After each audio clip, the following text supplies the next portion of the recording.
The chandeliers of Ravenshade Hall dripped with light, each crystal trembling with music and laughter. Beneath their glow, London's nobility floated in a slow waltz of vanity, silk sighing, fans whispering, eyes sharp as knives. And among them, quite out of place yet unforgettably present, stood Miss Alara Whitcomb, the daughter of a penniless scholar, wearing her mother's faded gown of pale blue satin.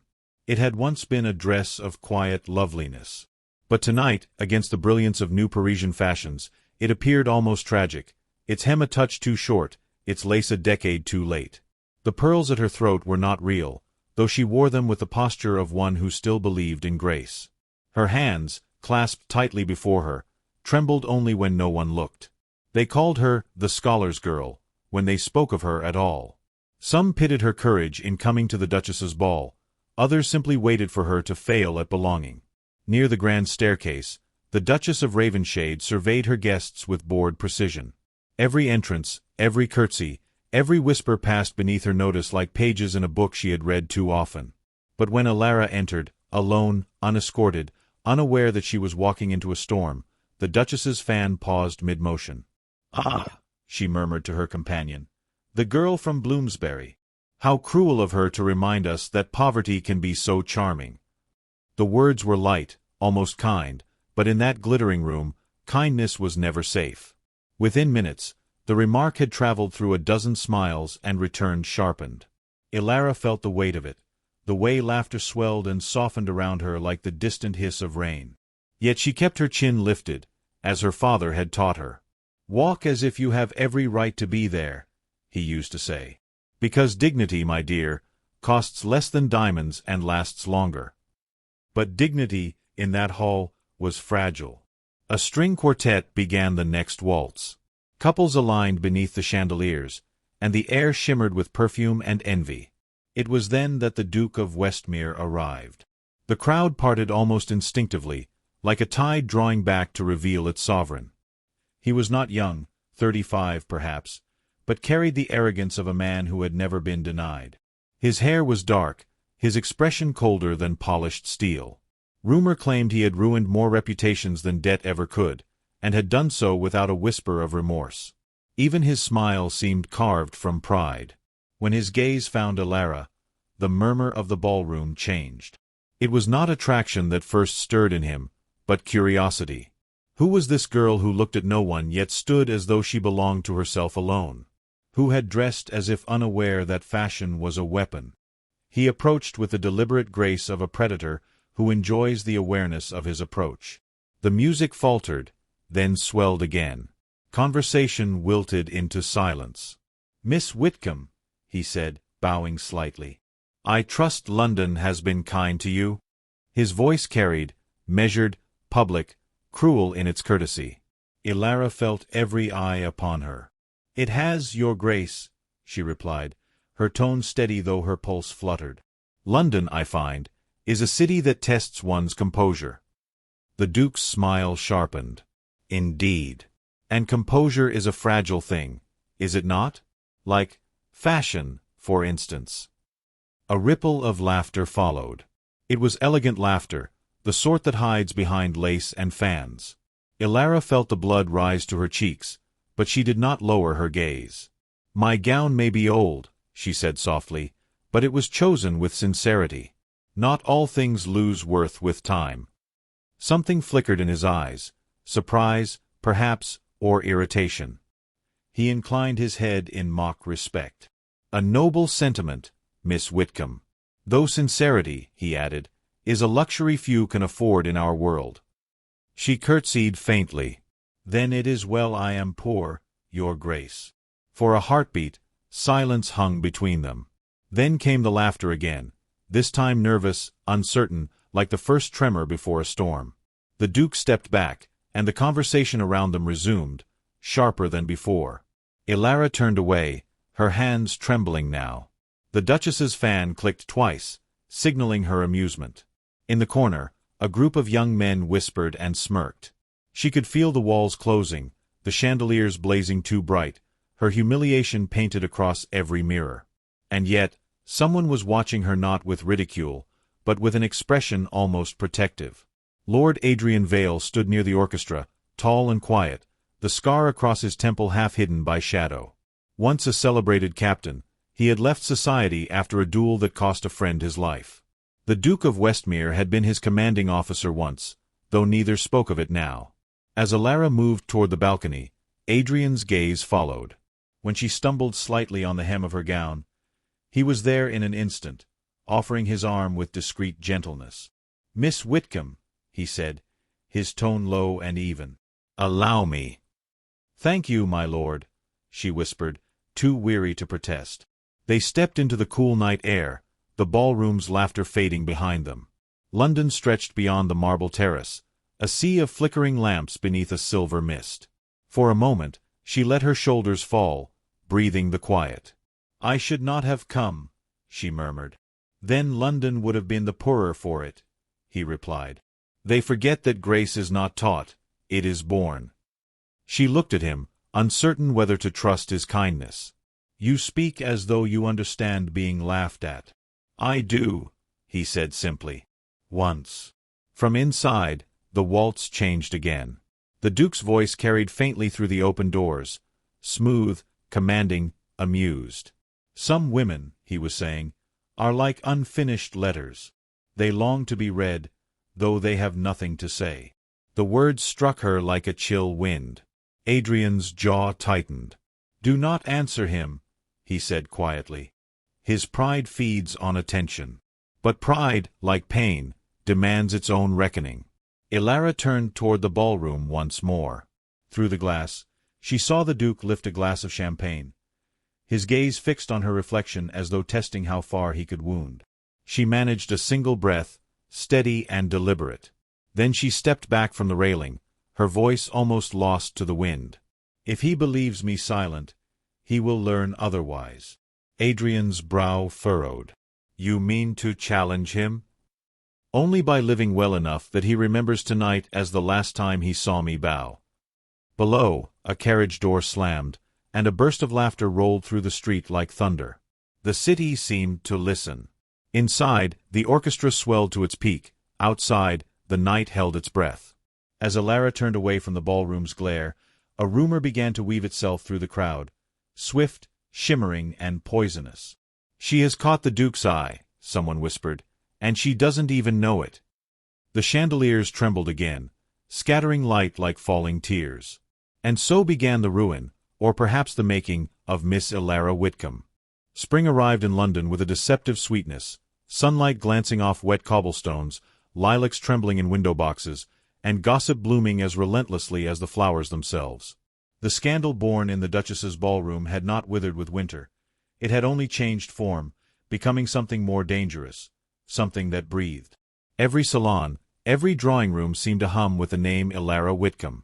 To some, she was the bold girl who defied a duke. To others, the foolish one who mistook dignity for defiance. Her image wandered from mouth to mouth like a secret too delicious to die. Yet in the narrow lanes of Bloomsbury, Alara walked each morning beside her father's study, as if untouched by the noise that surrounded her. Inside their modest home, her father's ink-stained hands trembled slightly now, and his books had grown dusty.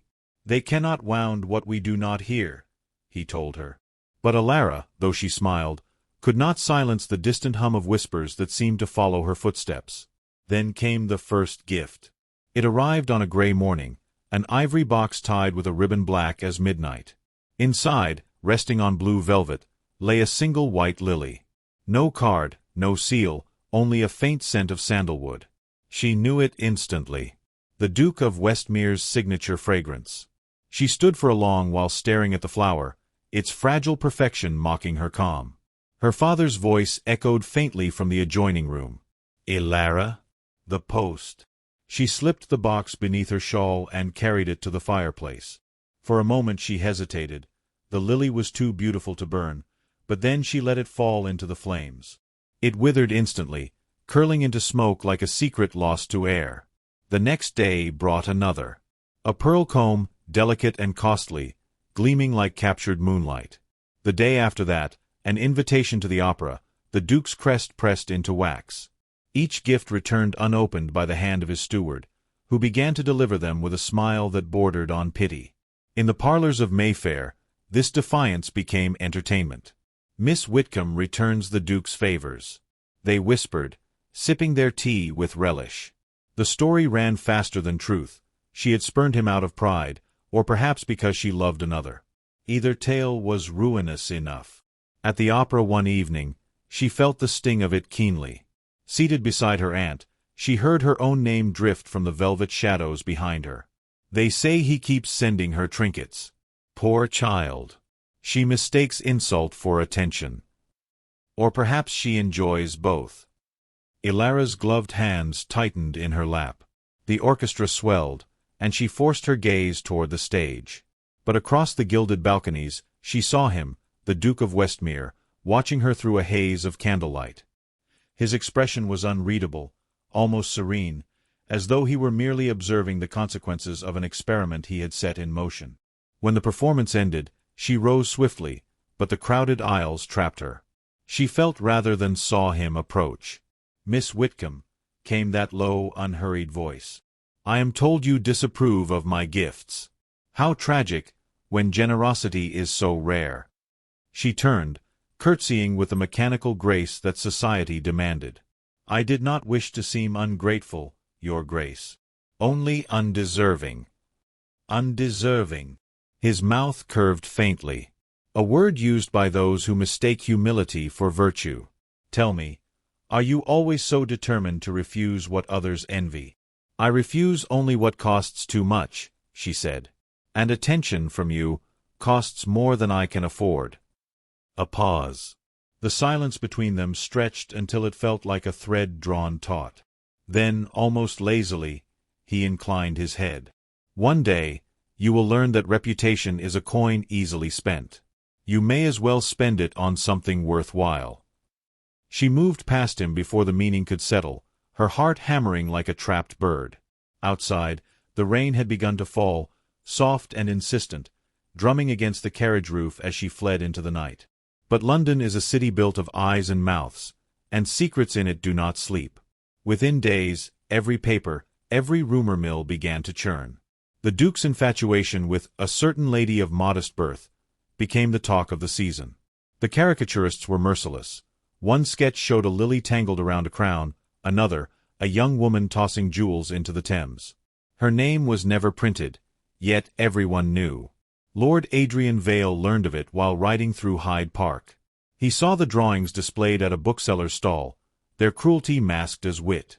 He bought every copy and burned them in his study, though it changed nothing. The story was loose in the world now, alive and devouring.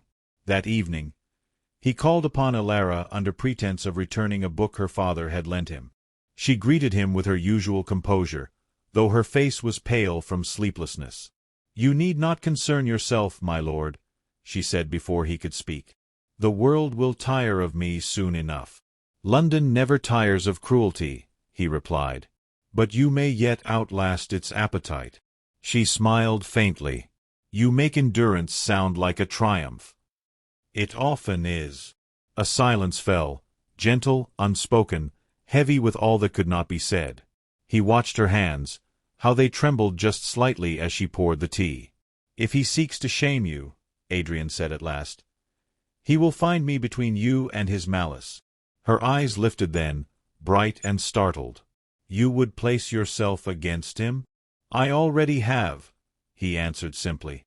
In that moment, she saw the truth of him, not merely a man of sympathy, but of history, carrying the Duke's shadow like a wound. And she, without meaning to, had stepped into its path. By midsummer, the city's fascination had become feverish. Invitations ceased, acquaintances crossed the street to avoid her. Even her aunt, fearful of association, retreated to Bath. Yet Ilara refused to vanish. She attended church each Sunday, walked in the park when the weather allowed, and held her head high, though her heart grew heavy with every nod withheld. One morning, as she returned from the market, she found a note pinned to her door in an unfamiliar hand. No crest, no signature, only 6 words. "Your defiance amuses him. Be careful." She turned it over, her pulse quickening. Beneath the wax seal, faintly impressed, was a mark she recognized, the emblem of the Vale family. That evening, as dusk fell over Bloomsbury, she stood by the window, watching the gaslights bloom one by one. Somewhere beyond that glow, the Duke dined among the same people who once mocked her. Somewhere else, Adrian Vale fought battles she could not see. And in the quiet between, she felt the first tremor of something dangerous, a shift not of fear, but of resolve.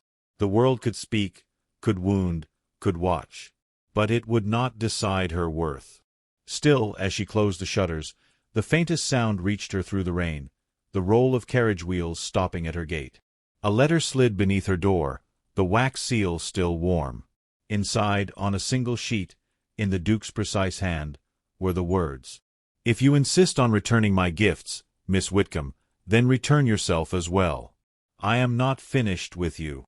She stood very still, the rain tapping softly against the glass, while London murmured beyond, its streets already alive with the promise of a scandal yet to come. Twilight had fallen over the Duke of Westmere's estate like a secret the sky could no longer bear. The gardens, spread in perfect symmetry beyond the ballroom terrace, glowed faintly beneath the first sweep of lantern light. Guests drifted in laughter and silk through the summer air, unaware that the night itself was drawing breath, waiting. Ilara had not wished to come. She had avoided every summons, every whispered invitation that bore the Duke's crest. But her aunt's trembling insistence, "To stay away is to admit guilt, child," had left her no choice. So she came, dressed not in vanity but in armor, a gown of ivory muslin and restraint, her expression composed to the point of silence. Within, the grand hall glittered as though eager to erase memory. Chandeliers blazed, violins sighed, and every eye that turned toward her measured both her fall and her endurance. Yet she moved through it like a ghost of her former self, neither ruined nor redeemed, only endured. From the edge of the crowd, Lord Adrian Vale watched her arrival. He had not expected courage to wear such calm. The last months had weathered her, but not diminished her. There was a new steadiness in her bearing, as if humiliation had burned away every softness that once made her an easy target. He crossed the room, his presence drawing quiet nods from those who remembered his rank but not his disgrace. When Ilara saw him, her composure fractured just slightly, an exhale too long, a glance too quick. "My lord," she murmured, dipping her head. "Miss Whitcomb," he replied. "You look as though you've been painted for defiance itself." "I've been painted for survival," she said, her smile thin. He offered his arm. "Then let us survive together. For a few minutes, at least. There's air in the gardens." Outside, the air was cooler, scented with roses and the faint smoke of torches. The laughter from the ballroom faded into a muted hum. They walked the gravel path in silence, their steps careful, their shadows long and near. At the edge of the garden, by an ancient oak that had seen centuries of whispered secrets, Ilara stopped. "Do you ever tire," she asked softly, "of being watched?" He turned to her. "I have been watched all my life, Miss Whitcomb. As a soldier, as a scandal, as a reminder of what the Duke of Westmere once chose to forget." The name hung between them like a curse. "You fought together?" she asked. He nodded. "In Spain. I was his second during the campaign of '38. He saved my life once, or so I thought. Later, I learned he did it only because he could not afford the stain of losing a comrade under his command. The Duke's mercy," he said bitterly, "has always served his reputation first." Ilara looked toward the house, where light spilled through tall windows like gold melting into glass. "And now," she whispered, "now he ruins what he cannot control." Their eyes met then, two wounds recognizing each other. "I cannot undo what he has done to you," Adrian said quietly. "But I can stand beside you while you undo it yourself." She almost smiled. "Do you think I can? I have seen you refuse him when no one else dared. That is the beginning of every victory." For a long moment, neither spoke. The garden was still but for the slow whisper of leaves. Somewhere beyond the hedges, a nightingale began to sing, a fragile, trembling sound that seemed too pure for the air it lived in. Ilara stepped closer, her voice low. "You speak of victory as if defiance is enough to mend a reputation. But I have learned, London remembers only what it pleases. "Then we shall give it something else to remember," he said. Her breath caught. "You speak dangerously." "I have lived dangerously," he replied. "And I find your ruin more honorable than most men's triumphs." The word struck her with a heat that frightened her more than any ridicule ever had. For months she had endured pity, gossip, mockery, but never this. Never honesty, so gentle it felt like revelation. "Why are you kind to me?" she asked at last. "Is it pity?" "No," he said. "It is recognition." Her lips parted, then closed. The garden seemed to shrink around them. "I see in you," he continued, "the courage I once had before the Duke broke it. I have spent years hiding from his shadow. You, without fortune or favor, stood against it." He drew a careful breath. "If I admire you, Miss Whitcomb, it is because you remind me that decency need not bow." She could not look at him. The confession was too raw, too near. Her hands trembled against her gown. "I don't deserve such words," she whispered. "You deserve peace," he said, "and you will not find it by staying silent." Her voice faltered. "Silence is safer." "So is surrender," he answered, "and yet here you stand." Lightning flared far away, a pale shimmer on the horizon. Thunder followed a moment later, distant and weary. The air thickened with the scent of approaching rain. Ilara looked toward the storm, her face illuminated by the brief glow. "You think I should fight him?" "I think you already are," Adrian said. Something within her shifted then, like glass cracking, not from force, but from realization. For months she had been resisting quietly, returning gifts, enduring mockery, surviving each whisper. But now she saw it differently. Resistance was not enough. It was time to reclaim what had been taken, her name, her voice, her story. The rain began in light drops, tapping the leaves, gathering courage. She turned to Adrian, her eyes bright, the first true spark of purpose glimmering there. "Then I will speak," she said. "Not for him to hear, but for London to remember the truth." He reached for her hand, not in presumption, but in alliance, and for a moment their fingers met, uncertain, human, alive. But before either could speak again, a rustle from the terrace drew their attention. Through the rain-softened light, a figure stood at the edge of the garden, the Duke of Westmere himself, motionless beneath his black umbrella, his face unreadable.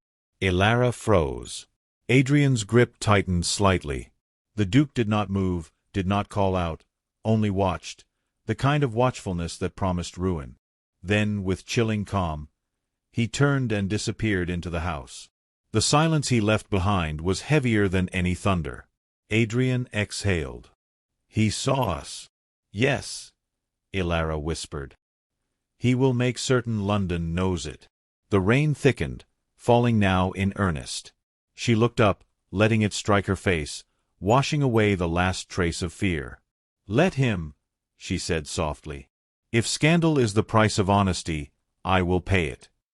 In the distance, the nightingale fell silent.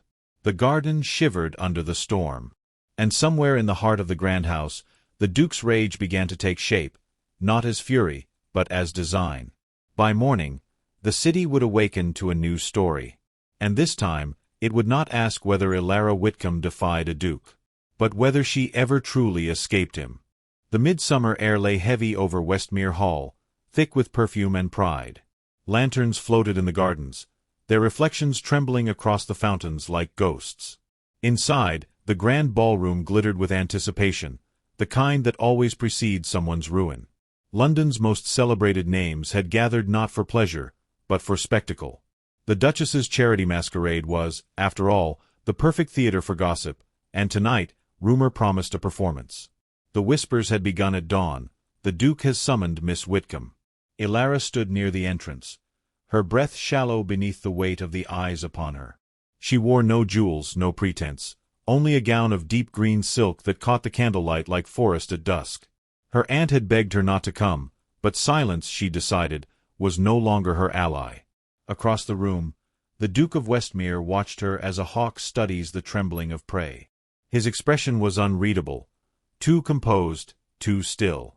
Yet something feverish glimmered beneath that calm, the faint madness of a man whose pride had turned to obsession.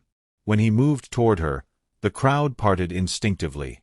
Music dwindled, the laughter dissolved, and a hush spread through the hall like mist.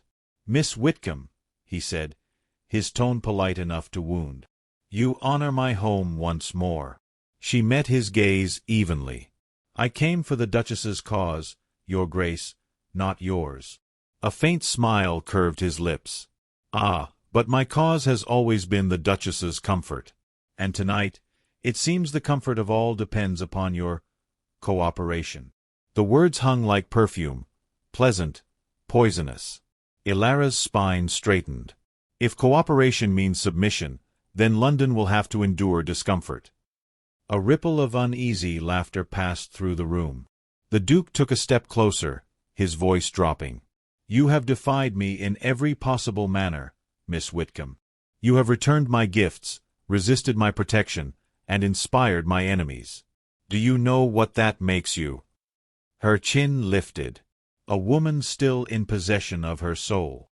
The faintest crack broke across his composure. "It makes you infamous," he hissed. "And I alone can restore what you have squandered." A cold hush settled. Every face turned toward them. Ilara could feel her pulse echoing in her throat. "And what restoration do you propose, Your Grace?" His answer came like a blade drawn too slowly. "Become mine. Not in title. My house does not permit that, but in truth. Let me silence them all by claiming you, if not before the altar, then within these walls." Gasps rippled through the crowd. The Duchess turned away, feigning interest in her fan. The orchestra faltered into silence. Ilara's vision blurred for a moment, not from tears, but from disbelief. He offered ruin as rescue, shame as favor. And the eyes of London waited for her collapse. She steadied herself with one breath, then another. "You mistake power for mercy," she said softly, "and desire for affection. I would rather be despised with dignity than adored without it." The Duke's face whitened, his voice turning sharp. "Do not play the martyr, Miss Whitcomb. You are already condemned by your own defiance. It was I who could have redeemed you." "Redemption," she replied, "cannot be given by the man who caused the fall." For a heartbeat, the silence was unbearable. Then, from the doorway, another voice cut through, calm, resonant, unflinching. "Then she shall be redeemed by truth." All heads turned. Lord Adrian Vale stood beneath the archway, rain-damp from his ride, his coat unbuttoned, his presence radiating a quiet authority no title could match. The Duke's eyes narrowed. "You presume too much, Vale." "I presume only courage," Adrian said. "Something you have long mistaken for insolence." He advanced into the light, his gaze fixed not on the Duke, but on Ilara. "If the world insists on misjudging her, let it do so in my name. I will marry Miss Whitcomb, tonight, if need be. Let them gossip, let them sneer. My honor will bear what hers should not." The room erupted. The Duchess's fan snapped shut like thunder. Men muttered, women gasped. It was scandal of the highest order, proposal as rebellion. Ilara's breath caught. "My lord," she whispered, "you cannot." "I can," he interrupted gently. "And I will." The Duke's voice turned low, venomous. "You think to make a spectacle of me, Vale? You, who owe your life to my charity." "Your charity?" Adrian's tone hardened.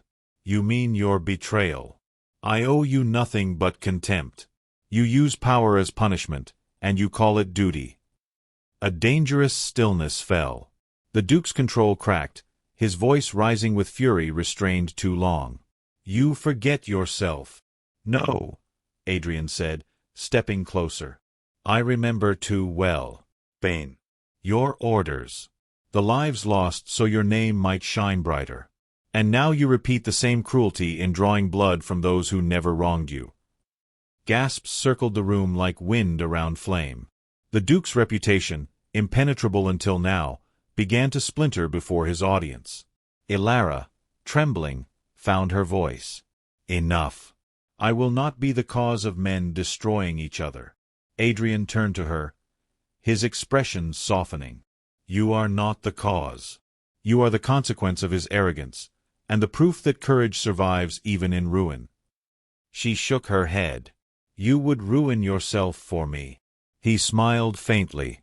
Then let it be a finer ruin than his. The Duke's fist tightened at his side. Get out, he said, the words nearly breaking. Both of you. But the command no longer carried fear. It carried defeat. Illara curtsied, graceful, unbroken. I thank you, Your Grace, she said, her voice steady, for teaching me that dignity does not beg to be believed. And with that, she turned toward the doorway. Adrian offered his arm. She accepted. Together they walked through the murmuring crowd, their steps echoing against marble like the closing of a verdict. Outside, the storm had begun again, rain slanting across the courtyard in silver sheets. Illara lifted her skirts slightly, not to protect them from mud, but to move freely, as if the night itself had given her back her freedom. Inside, the Duke remained where they had left him, his reflection fractured in the mirrored walls. Around him, the guests began to disperse, their silence a sentence. He raised his glass, though his hand shook, and murmured to no one, Let them have their defiance. London forgets. I do not. The thunder rolled again, soft but certain. In the carriage beyond the gates, Adrian exhaled, the stormlight flickering across his face. You are trembling, he said quietly. Only now that it's over, she answered. It is not over, he murmured. Not while he still breathes vengeance. Illara looked out the window, the rain streaking down like threads of glass. Then let him breathe it alone. The carriage wheels turned, vanishing into the storm. Behind them, Westmere Hall loomed like a dying empire, its torches flickering, its mirrors shattered by silence. And in one of those mirrors, the Duke stood motionless, watching the rain fall as if each drop carried her name. The dawn over Hampshire broke pale and tremulous, its first light drawing a fragile gold line across the fields. The storm had passed, leaving the earth raw and glistening, as though the heavens themselves had wept for what the night had witnessed. In the small chapel at the edge of the Vale estate, a fire burned low, its warmth faint against the morning chill. Illara stood before the altar, not in silk, but in mourning black, her hands clasped loosely around a letter sealed in crimson wax. She had not slept. The world felt too still, too expectant. It had been 3 days since the night of the Duke's humiliation, 3 days since London's whispers had spread like wildfire. Some said the Duke had vanished to his northern manor. Others swore they'd seen him at the harbor, his ship bound for France. Whatever the truth, his silence had become its own legend. Adrian entered quietly, his presence softer than the echo of his boots on stone. He had not worn his uniform since that night. Gone were the polished medals, the emblems of duty. He seemed more human now, stripped of ornament, his hair slightly disheveled, his eyes dark with exhaustion. You received it? He asked, nodding toward the letter in her hands. She hesitated. From his steward. Delivered at dawn. He claims it was written the night before he left London. Do you mean to read it? I have already read it, she said, her voice barely audible. And I do not know if I ought to pity him or despise him. Adrian approached, taking the letter from her fingers. He turned it over once, twice, then set it upon the altar. There is little difference between pity and love when the heart has been wounded by both. Her gaze lifted to his. He writes of repentance, of how ambition devoured him long before I did. He says he loved me not for who I was, but for what I threatened in him, the fear that he could be gentle and still be strong. Adrian's jaw tightened. He saw your compassion as his undoing. Such men always do. Illara drew a slow breath. He left me something, a token, though I wish he had not. She opened a small velvet pouch and drew out a locket of gold. Inside was a miniature portrait, hers, painted in secret long ago. Across the rim, engraved with immaculate precision, were the words, "Forgive what pride destroyed." Adrian's expression softened. "And will you?" She closed the locket, the sound sharp in the silence. Forgiveness is not forgetting, my lord. It is remembering without hatred. I will try. He stepped closer, his voice low. Then perhaps the world has taken enough from you. Let it not take your peace as well. Their eyes met, and in that shared quiet, the unspoken bond between them grew luminous, neither born of scandal nor defiance, but of endurance. The kind that outlasts reputation. A knock came at the chapel door. Adrian's steward entered, hat in hand. "My lord," he said, "a messenger from London. Urgent. From Her Grace, the Duchess of Westmere." Adrian exchanged a look with Ilara. "Show him in." The messenger stepped forward, weary from travel. "Her Grace requests your presence." The Duke. He was found on the cliffs near Dover. His horse returned without him. The room went still. The words lingered like cold wind. Ilara's voice was scarcely a whisper. "Alive." The man hesitated. "Uncertain, miss. The tide was cruel last night." She turned away, gripping the pew for balance. The locket in her palm felt heavier than iron. Adrian exhaled. "Prepare the carriage," he said. "We leave within the hour." The journey south was long and somber. The landscape blurred past in gray strokes, the river glinting faintly, the hills dissolving into mist. Neither spoke much. There was little to say that grief had not already whispered. By dusk they reached Dover, where the wind howled like some restless soul denied absolution. They found the Duke's coat upon the edge of the cliff, soaked through with sea-water. Below, the waves churned dark and merciless. A small crowd had gathered, villagers, sailors, a few gentlemen drawn by morbid curiosity. The Duchess stood apart, her veil lifted slightly, her face pale as the stones beneath her feet. "Ilara," she said when she saw her. "You came." "I had to," Ilara replied gently. He was not a monster, only a man who mistook power for purpose. The Duchess's eyes glistened. "He feared you because he could not own you. I knew that long before he did." The tide rolled in, the surf swallowing the rocks below. Then, amid the foam, something glimmered, a piece of gold catching the dying light. A fisherman clambered down, returning moments later with a soaked fragment in his hand. It was the Duke's signet ring. Ilara stared at it for a long moment, then took it carefully, as though it might still burn. "Let this be his peace," she whispered. That night, she and Adrian remained in the small inn overlooking the sea. The wind rattled the shutters, and the moon shone through like an unblinking eye. "Do you regret it?" Adrian asked quietly. "Defying him?" She turned to the window, watching the tide. "No. Only that mercy came too late." He reached for her hand, hesitant at first, then sure. "Perhaps mercy was meant for us instead." She smiled faintly, the first true smile in weeks. "Then let us not waste it." The silence that followed was tender, full of unsaid promises. The kind that did not need to be spoken to be believed. Morning found them walking the cliffs.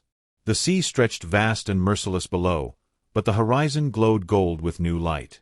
Ilara paused, the wind tugging at her hair. "He was right about one thing," she said softly. "Pride does destroy. But love redeems, even when it comes too late." Adrian's arm brushed hers, tentative, reverent. "And what of us?" She looked up at him, her eyes steady. "We are what remains when the storm has passed." He smiled then, a quiet thing, unburdened by pretense. "Then let us begin again, not as saviors, but as survivors."